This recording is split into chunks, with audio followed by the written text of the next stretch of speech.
Not far from Glasgow's Clydeside, at Govan, stands one of the most up-to-date production centres of Lyons Bakery Division. On Tuesday, December the 17th, 1963, the 2.5 years of progress and development put into this bakery received official civic recognition when the Lord Provost of Glasgow, Mr. Peter Meldrum, came along to officially open the new harvest cake department. But that's a story in itself. First, let's take a quick look at the achievement which prompted the visit.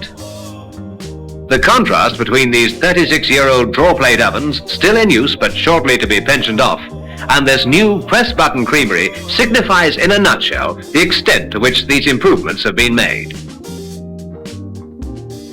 In the Swiss roll plant, continuous carpets of light-as-air sponge mix, ideally prepared, enter this oven at one end and appear at the other, perfectly baked.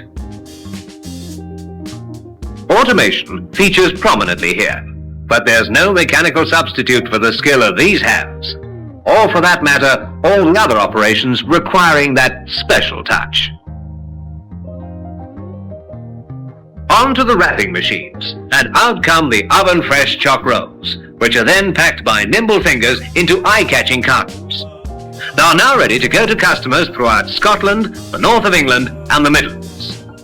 The first stage of their journeys, in fact, is down this road, where, over the fence, this 5-acre site opposite the existing bakery is being acquired for still further development. But that is for the future.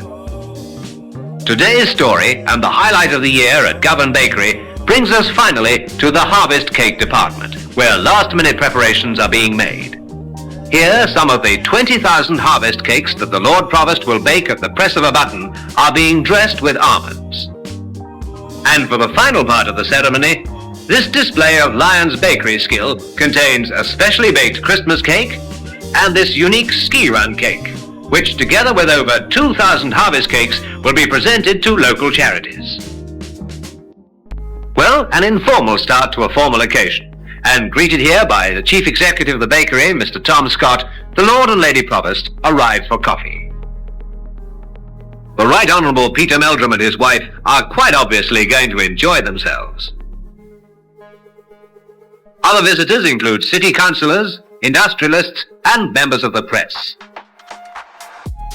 Down to the business in hand, and before officially starting the new turbo-radiant oven, the Lord Provost has something to say about the Lyons' contribution to local industry in Glasgow.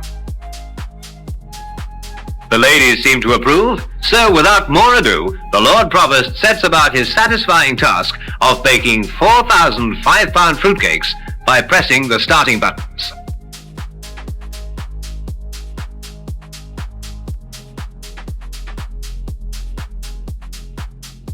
The oven, 95 feet long and heated by 4 gas-fired chambers which circulate hot air throughout the baking area, now takes over. Meanwhile, the visitors are conducted around the bakery, and escorted here by production manager Mr. Eddie Millington, the Lord and Lady Provost see first of all the fruit washing room, where 35 tons of currants and sultanas are handled each week. It's forward to the mixing room, and back to boyhood memories. But that wouldn't be quite the thing here, now would it?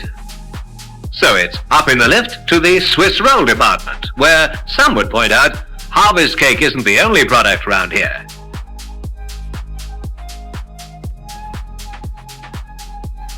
At this point, Mrs. Meldrum is fascinated by the coating of the choc rolls, and so too is her husband. "It's all done by mirrors," whispers Mr. Scott.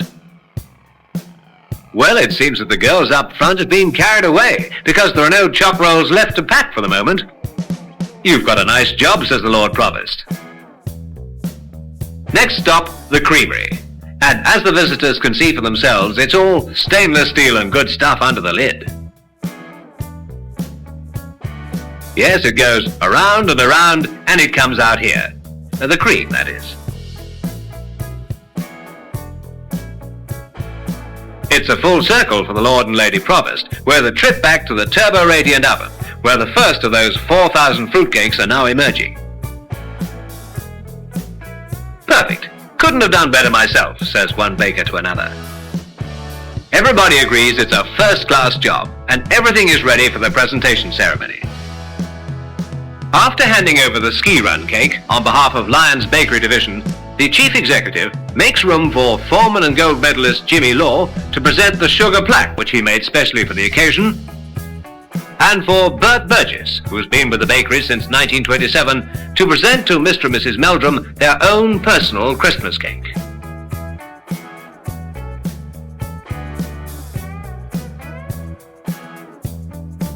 This should be the end of our story, but some of the girls want a closer look at our important visitor.